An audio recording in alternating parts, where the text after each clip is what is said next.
Welcome back our channel. ఎలా ఉన్నారు అందరూ? జనరల్గా పిల్లలు దొండకాయ ఫ్రై, బెండకాయ fry, aloo fry, gobi fry ఇలాంటి వాటికి ప్రిఫరెన్స్ ఇస్తారండి. సొరకాయ, బీరకాయ ఇలాంటివి తినాలంటే అస్సలు ఇష్టపడరు. కానీ ప్రకృతి ఇచ్చిన వరం అండి సొరకాయ, బీరకాయ ఇలాంటివి. పొట్లకాయ కూడా. వీటిల్లో విటమిన్స్, మినరల్స్, విటమిన్ సి ఇలా చాలా పోషక విలువలు ఉంటాయండి. శరీరానికి చలువ చేసే తత్వం కూడా ఈ సొరకాయ, బీరకాయల్లో ఉంటుంది. కాబట్టి అప్పుడప్పుడైనా సరే పిల్లలకి ఖచ్చితంగా పెట్టాలి. మనం జనరల్గా పూరీలు, చపాతీలోకి ఆలు కుర్మాలు, లేకపోతే ఉల్లిపాయ, శనగపిండి వేసి కూర అలా చేస్తుంటాం కదా. అలా కాకుండా సొరకాయతో ఇలా బజ్జీ టైప్లో చేస్తే చాలా బాగుంటుందండి. సొరకాయని పిల్లలకి తినిపించినట్లు ఉంటుంది, మనము తిన్నట్లు ఉంటుంది. పైగా మసాలాలు ఏమీ ఉండవండి. దానికోసం ఒక లేత సొరకాయని తీసుకొని పీల్ తీసుకొని ఇలా సన్నటి ముక్కలుగా తరుక్కోవాలండి. సొరకాయని గుజ్జు చూస్తే తెలుస్తుంది ఎలా ఉందనేది. ఇదో ఇలా కుక్కర్లో వేసి కొంచెంగా నీళ్లు పోసి ఒక 4-5 విజిల్స్ రానిద్దామండి. విజిల్స్ మొత్తం వచ్చి ఆవిరి పూర్తిగా పోయిన తర్వాత మాత్రమే మూతను ఓపెన్ చేయాలి. చూడండి చక్కగా ఉడికిపోయింది. ఈ ఉడికిపోయిన సొరకాయలో ఈ వేడిగా ఉంటుంది కదా, ఇప్పుడే కొంచెం పసుపు, ఉప్పు, మ్యాక్సిమం రాళ్ళ ఉప్పుని ప్రిఫర్ చేద్దామండి. ఉప్పు వేసేసి బాగా మ్యాష్ చేసుకోవాలండి. కొంచెం మ్యాష్ చేస్తే సరిపోతుంది, ఎందుకంటే మెత్తగా ఉడికే ఉంటుంది కాబట్టి ఆల్రెడీ.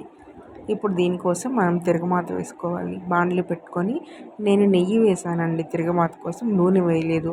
ఇలా తీయగా ఉండే కూరల్లో, చారులు, పప్పులు మ్యాక్సిమం నేను నెయ్యితోనే తిరగమాత వేస్తానండి. కమ్మగా ఉంటుంది. కొంచెం నెయ్యి వేసుకొని, నెయ్యి వేడెక్కిన తర్వాత తిరగమాత గింజలు మనం ఏమేమి వేసుకుంటామో ఆవాలు, మినపప్పు, జీలకర్ర, 2 మెంతులు వేసుకుంటే వేసుకోవచ్చు. ఎండుమిర్చి. దీనిలో మనం ఉల్లిపాయ, వెల్లుల్లిపాయ ఏం వేయట్లేదు కాబట్టి ఇంగు వేసుకుంటే చాలా కమ్మటి వాసన వస్తుంది. మీరు కారం తినాలి అనుకునే వాళ్ళు ఇక్కడే 2 పచ్చిమిరపకాయలు కూడా వేసుకుంటే బాగుంటుంది. మేము తినమండి, వేయలేదు.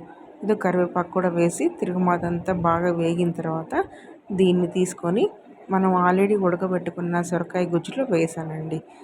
వేసి బాగా కలుపుకొని దీన్ని స్టవ్ మీద పెట్టి కొంచెం ఉడకనివ్వాలండి. ఎందుకంటే మనం రాళ్ళ ఉప్పు వేసాం కదా, రాళ్ళ ఉప్పు కరిగింది అని మనకు అనిపించేంత వరకు ఒక్క ఉడికించుకుంటే సరిపోతుంది. ఇలా ఉడికించుకున్న తర్వాత ఒక ఉడికి వచ్చిన తర్వాత పాలు పోసుకోవాలండి. కాచి చల్లార్చిన పాలు, ఉప్పు మొత్తం కరిగిపోయిందని మనకు అర్థమైన తర్వాత మాత్రమే పాలు పోసుకోవాలి. ఇలా కాచి చల్లార్చిన పాలు పోసుకొని బాగా కలుపుకొని 2 నిమిషాలు ఉడకపెట్టుకుంటే సరిపోతుందండి. నేను కారం ఏమీ వేయడం లేదండి, ఎందుకంటే ఇలా కమ్మగా ఉంటేనే చాలా బాగుంటుంది. కారం కావాలనుకుంటే తిరగమాతలో 2-3 పచ్చిమిర్చి వేసుకుంటే, 2 ఎండుమిరపకాయలు ఎక్కువ వేసుకుంటే సరిపోతుంది. మసాలాలు, కారపొడులు ఏం అవసరం లేదండి. ఇంతే, రెడీ అయిపోయింది. ఒక ఉడుకు వస్తే చాలండి, రెడీ అయిపోయింది. దించిన తర్వాత చూడండి, మనము పూరీల్లోకి చేసుకునేటువంటి శనగపిండి వేసిన కూరలాగే ఉందండి. సేమ్ అలాగే ఉంటుంది. రుచి ఇంకా అద్భుతంగా ఉంటుందండి. ఎప్పుడు అలా ఏం చేసుకుంటాం, అప్పుడప్పుడు వెరైటీగా ఇలా కూడా చేసుకుంటే సొరకాయ తిన్నట్టు ఉంటుంది కదా. చపాతీలోకి, పూరీలోకి ఇలా పెట్టారంటే మీరు పిల్లలు చక్కగా ఇష్టంగా కారం లేకుండా తింటారండి. తర్వాత వాళ్ళే అడుగుతారు ఏం కూర మమ్మీ అని, ఎందుకంటే ముక్క కనిపించదు కదా. సో తప్పని